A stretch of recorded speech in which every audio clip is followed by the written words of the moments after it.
네, 이번 영상에서는 두 번째 과제에 대한 안내를 드리도록 하겠습니다. 자, 결과부터 보고 설명을 이어가도록 하겠습니다.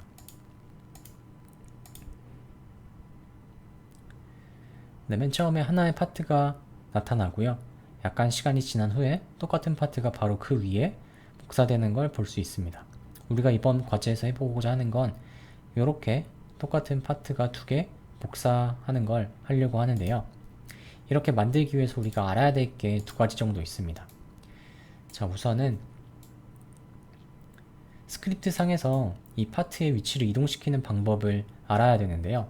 기본 파트를 여기다가 하나 놓고요. 그 안에 스크립트를 이렇게 하나 추가를 시켜줍니다. 자, 이 파트의 포지션을 보니까 x, y, z라고 하는 이 값이 각각 있죠.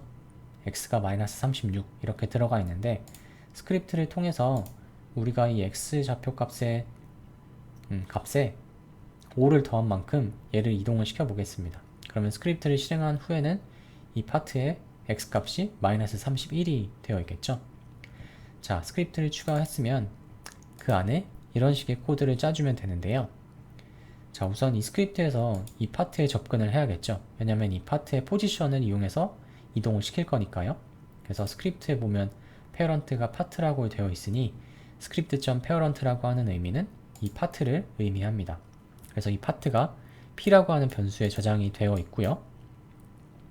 우리가 이제 그 다음에 해야 될 건 이 p에 저장되어 있는 걸 통해서 포지션에 x, y, z축 값에 있는 이 x, y, z에 저장되어 있는 값을 가지고 와야 됩니다. 그래서 p.positionx, p.positiony, p.positionz라고 하게 되면 여기 안에 저장되어 있는 각각의 값을 가지고 올 수 있습니다. 이 값이 지금 x포스, y포스 이런 변수 3개 각각에 이제 저장이 된 거고요. 이제 우리가 이 파트의 위치를 5만큼 x축 방향으로 이동을 시켜줘야 되는데 우리가 이동시키고자 하는 그 파트의 포지션을 여기다가 적어주고요. 우리가 이동시키고자 하는 게 이 p죠. 그래서 p.position은 벡터3라고 하는 자료형이 있습니다. 이 자료형은 뭐냐면 여기에 보면 이렇게 주사위처럼 돼 있어서 x축, y축, z축 이렇게 나와 있죠.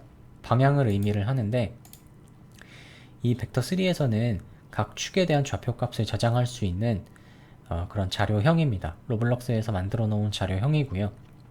우리가 이런 포지션에 보면 x, y, z 이런 식으로 세 가지 방향에 대한 값을 저장할 수 있게끔 되어 있죠.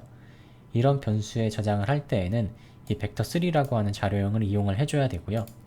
이용할 때 vector3.new라고 하는 형식으로 이용을 해줘야 됩니다.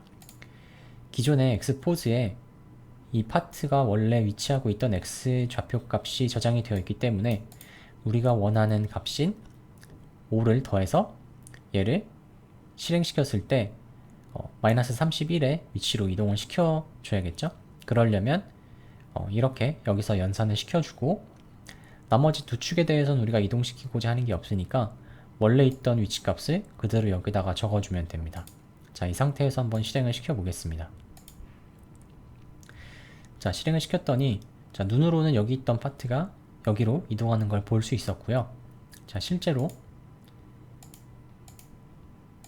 네, 이 파트의 위치가 x값을 보니까 마이너스 31로 바뀐 거를 확인을 해볼 수 있었죠.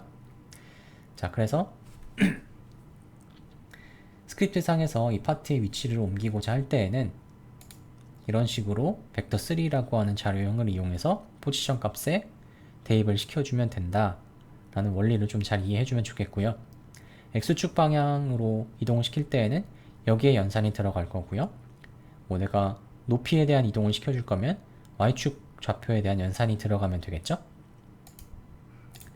자, 그 다음에는 우리가 이 파트를 복사하는 방법에 대해서 알아볼 건데요. 복사를 하는 방법은 우리가 뭐 복사시키고자 하는 파트가 하나 있을 거예요. 여기서 파트를 이렇게 갖고 와서 얘를 이 워크스페이스 안에 있는 애를 드래그해서 서버 스토리지라고 하는 곳으로 이동을 시켜줍니다. 그러면 여기에 보였던 파트가 여기로 이동되면서 얘가 사라지는 걸 볼 수 있었죠? 자, 선생님은 미리 여기에 하나 갖다 놨어요. 파트를. 자, 그리고 스크립트 상에서 이 파트를 복사할 거기 때문에 워크스페이스 밑에 스크립트를 하나 추가해 줍니다. 자, 스크립트를 추가해서 우리가 복사하고자 하는 대상이 여기에 있기 때문에 이 파트에 접근을 먼저 해주도록 하겠습니다. 지금 이 파트는 워크스페이스에 있는 파트가 아니기 때문에 이 서버 스토리지에 먼저 접근을 해야겠죠.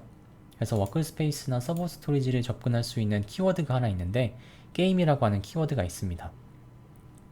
game.서버스토리지라고 하면 여기에 접근을 할 수 있고요. 우리가 최종적으로 접근하고자 하는 건 이 파트죠. 그래서 점을 찍고 파트라고 이 이름을 그대로 써주게 되면 서버 스토리지 안에 우리가 옮겨 놓았던 파트에 접근을 할 수 있어요. 이 파트를 p라고 하는 변수에다가 저장을 해 놓겠습니다.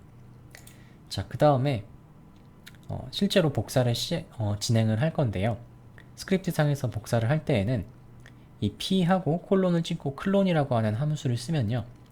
이 클론이라고 하는 함수에 복사하다라는 의미를 가지고 있는데 내가 여기서 가져왔던 이 파트랑 똑같은 걸 복사를 할 수 있어요. 그래서 이 클론이라고 하는 함수를 실행해서 그 똑같이 복사된 대상을 temp1이라고 하는 그 변수에다가 저장을 해주고, 그런데 이 클론이라고 하는 함수만 실행했다고 해서 여기에 나타나는 게 아니고요. 얘가 있어야 될 그런 어떤 그 위치를 지정을 해줘야 되는데, 맨 처음에 위치를 지정을 해줄 때 얘 부모를 먼저 지정을 해줘야 됩니다. 여기 있는 파트들을 보면 여기 페어런트라고 하는 속성에 다 부모가 이렇게 지정이 되어 있어요. 그래서 내가 복사한 대상이 이 부모가 누구인지를 여기서 선정을 해주면 됩니다. 우리는 워크스페이스 안에 이제 이 파트를 복사를 할 거기 때문에 이 복사된 그 파트의 부모를 워크스페이스로 지정을 해주면 되고, 하나 더 복사를 할 거라서 여기 있는 p에다가 콜론을 찍고 클론이라고 하는 함수를 실행을 시키면 똑같은 대상을 하나 더 복사를 시킬 수가 있습니다. 마찬가지로 페어런트도 지정을 해주고요. 자, 그럼 이 상태에서 한번 실행을 해 보도록 할게요. 우리가 두 개를 복사했어요.